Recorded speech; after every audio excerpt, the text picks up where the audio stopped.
Firefighters let home burn to the ground because of what they found inside.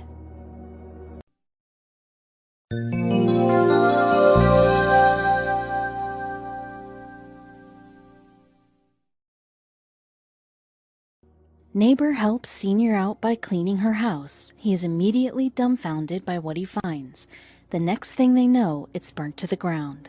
This can't be happening, he thought as he looked at her house engulfed in flames. He had all the right intentions, but he would never have expected this. His plan was straightforward: help his elderly neighbor out by cleaning up her house and making it livable again. But he could never have expected to find such a horrific scene once he entered. He had no other choice but to call the fire department, and they have no other choice but to burn the whole thing down to the ground. Surely it could have been salvaged, but little did they know how untrue that really was. Kevin Burns had just moved to Redding, California, but as soon as he moved in, something rattled him. As he pulled up to his home each night, he saw his neighbor sleeping and eating inside her car. He glanced at her house to see if it was still intact, and he wondered, what on earth is keeping her from going inside? It took him a couple of days to gather up the courage and ask the woman why she was living in her car when she apparently had a home right in front of her. Little did he know what she was about to tell him would end up in a dangerous spiral. Ruth Ratcliffe, a 68-year-old woman, was indeed living in her car, but Burns could not for the life of him understand why.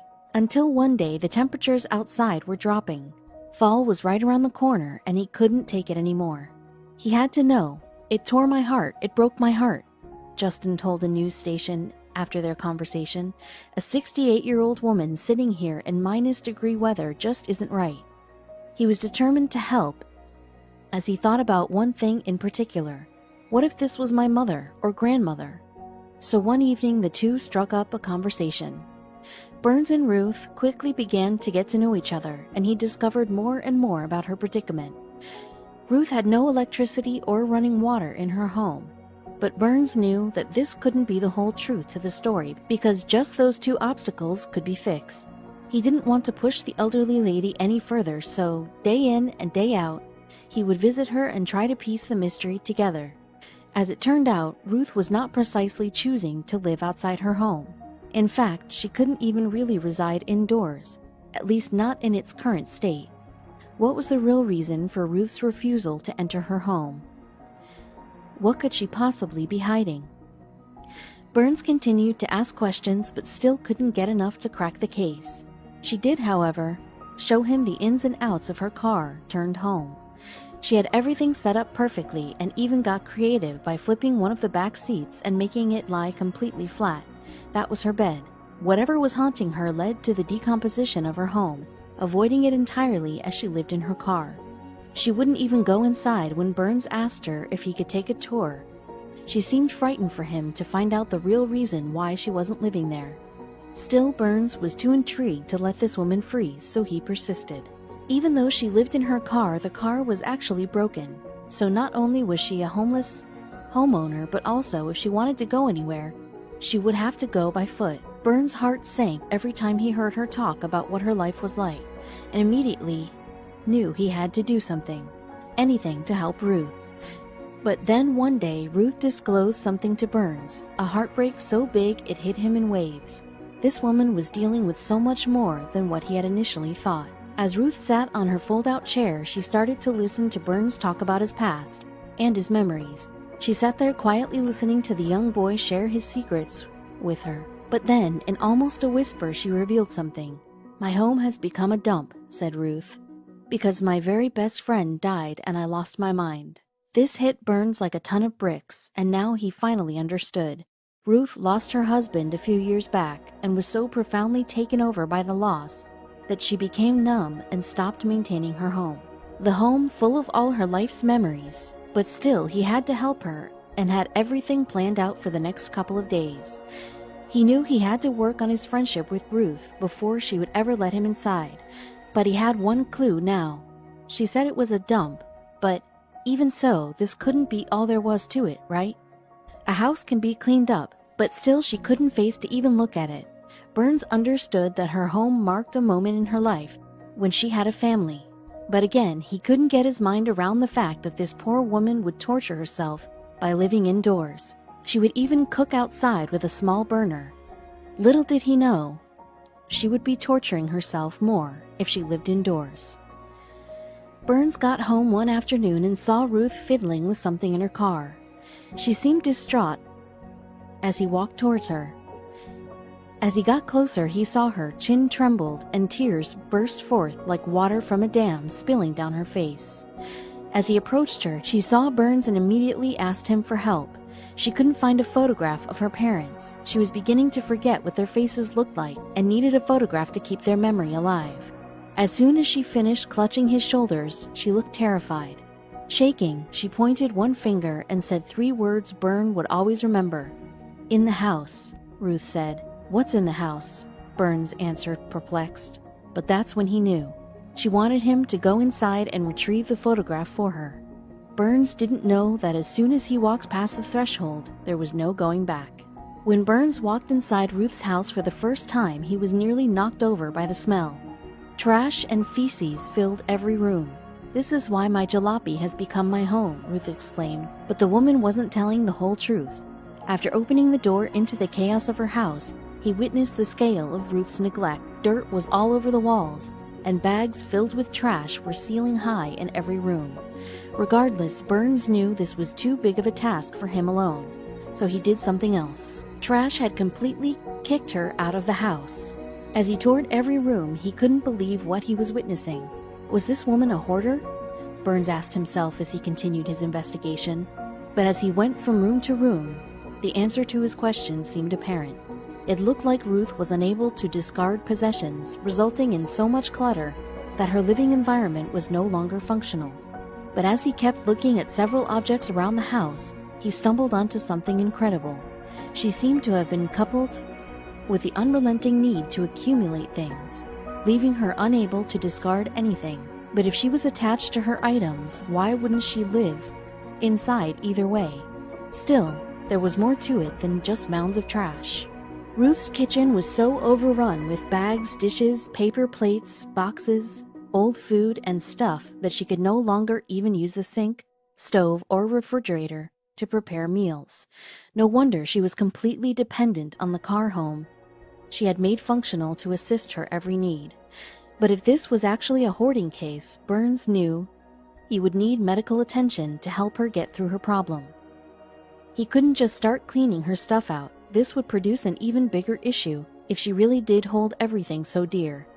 As Burns continued to discover Ruth's house, he saw what seemed to be just a simple metal shelf that was all rusted. But as he took a closer look, he noticed that something was behind it. He immediately pulled on the shelf and it gave way to a secret room. What could Ruth be hiding? Was this why she was so secretive about her home? The room was in complete darkness. Burns could feel his heart thud in his chest with an immense pressure. He took out his phone to get some kind of light in the room, but once he did, he saw everything. The old room had been boarded up for a long time and dust piled high everywhere. But something caught his eye. Not only was this room filled with knickknacks from Ruth's old life, but the room was pristine compared to the rest of the house. Something in this room must be important to Ruth. It seemed like this was the only place she wanted to conserve her memories. But as he looked around, he saw pictures of a happy family, and then he noticed something that would make him question everything about Ruth. Perplexed, now he knew who this bedroom had belonged to.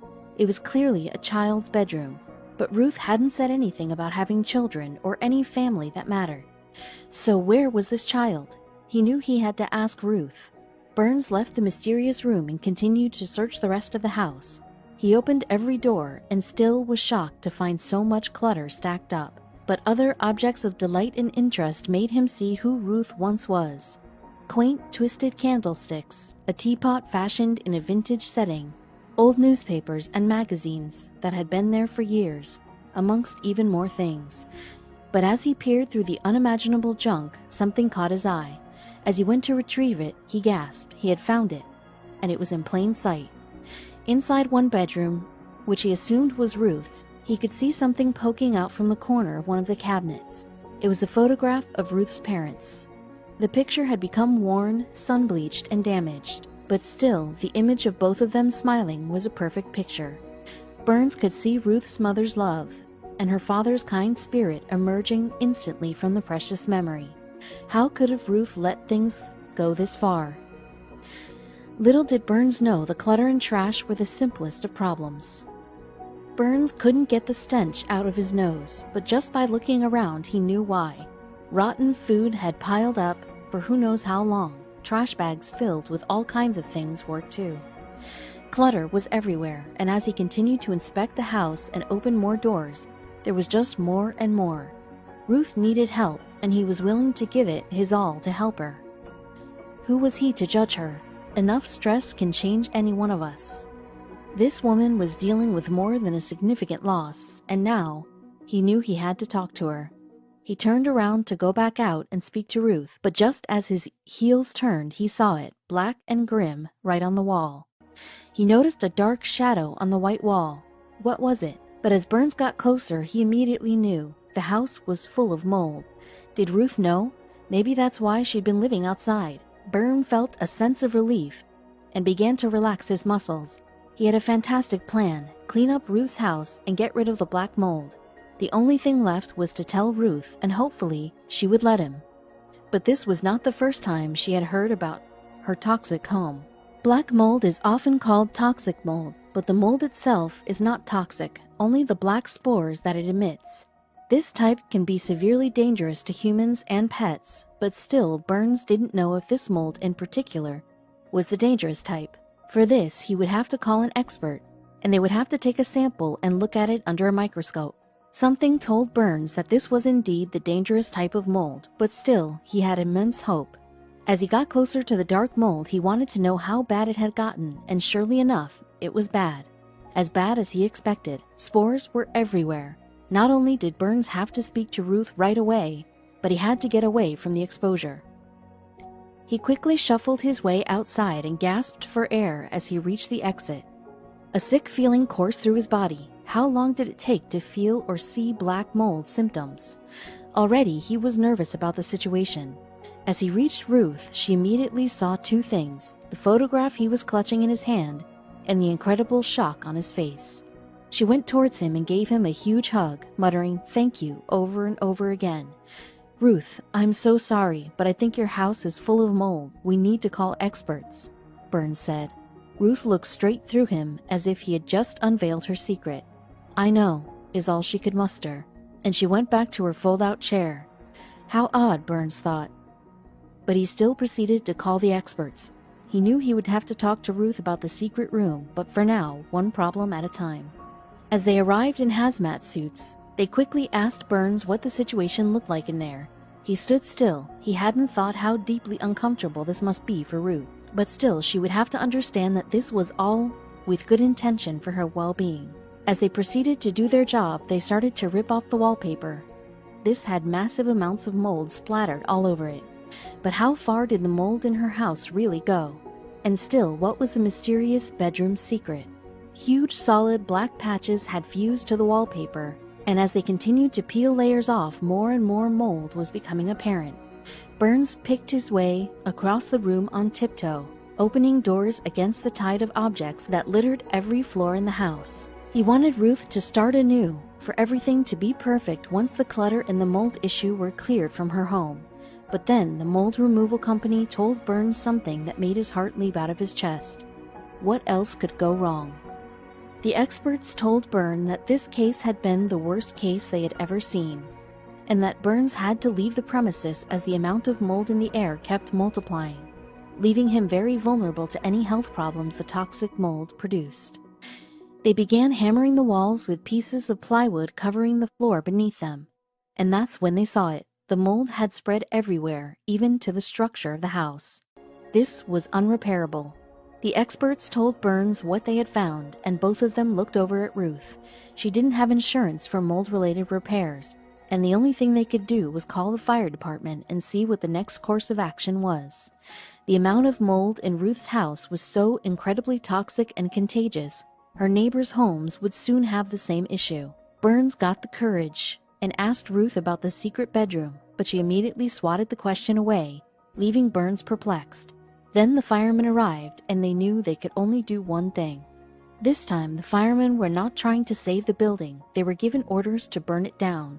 Some homeowners have burned down their homes and everything in them, because they felt it was the only way to eradicate toxic mold from their surroundings.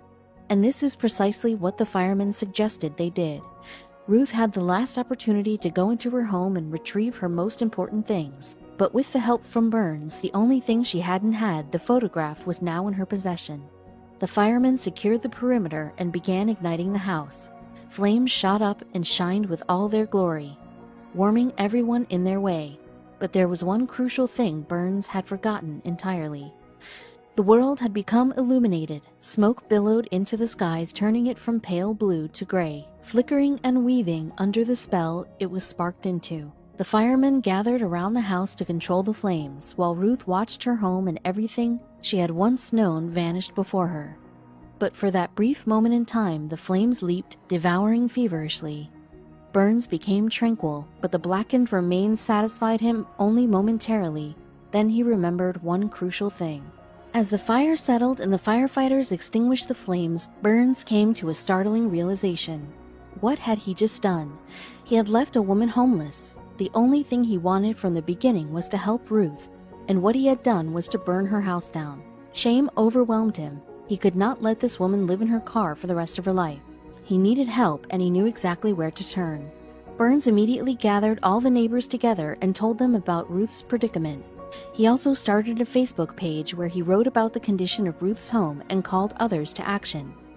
By also placing a GoFundMe link on the Facebook page, donations started flooding in.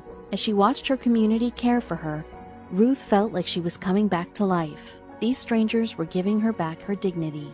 Ruth is such an upbeat, amazing woman. We had to do something to help her. We had no idea she was living in her car, one neighbor said. The home had belonged to her for 25 years. For most of those years, Ruth lived in the house, but she hadn't been inside for the past few. It's going to be a long process, but at least we all got together and everyone's trying to help Ruth get back on her feet, Burns said. For the time being, Burns decided to make space for Ruth and her little dog in his new home, and she was more than grateful for that. But then one day she received news that will change her life forever. A nonprofit organization had heard about Ruth's predicament on the Facebook page Burns had created. They were in awe of the story and decided to pay them a visit. On the visit, they informed Ruth and Burns that they were part of a program that helped seniors establish new comfortable lives. They had various retirement homes in the area and were willing to donate their care to Ruth for as long as she needed it. Burns and Ruth looked at each other in excitement, but the two had formed such an enormous bond that the thought of Ruth being far made both their hearts ache. Lucky for them, one of their retirement homes was located just under 10 miles from Burns' house, meaning he could visit anytime he wanted to. The GoFundMe page was flooded in with donations, and he soon shut it down, telling everyone about the amazing deeds this nonprofit had done. He also informed everyone that their contributions would be coming back to them. But one last surprise was in store for Burns, and this time he could only feel happy. Ruth began her first week in the home and could not have been happier. She was cared for by loving nurses, and she even started to open up to other women in the center's care. Things were looking up, but still, one thing persisted in Burns' mind. One day, Ruth told Burns all about the secret room. It turned out the bedroom had been hers when she was just a child herself, and when her parents had passed away, she had moved in there and started her family. Sadly, she couldn't have any children, so she covered the bedroom up as if she was putting a band-aid on the wound. Now, thanks to Burns, she could leave all her pain behind her and look forward to a bright future. Burns adopted Ruth's dog from her and took the little pup to see her every time he visited. Each time he went, her smile grew wider and wider. This amazing man had changed her life completely and for the better. As the community soon heard about Ruth's good fortune, they all started to wonder what to do with all the money they had collected for her. The decision they came to was not a hard one at all. It was meant for Burns. He had the compassion and kindness to help this elderly woman out of a dire situation. If it was not for him, no one knows what would have happened. Burns was presented with the money at a community gathering, and of course, Ruth was there to share her smiles. These two strangers had become family, and more so, reunited a whole community to care and look after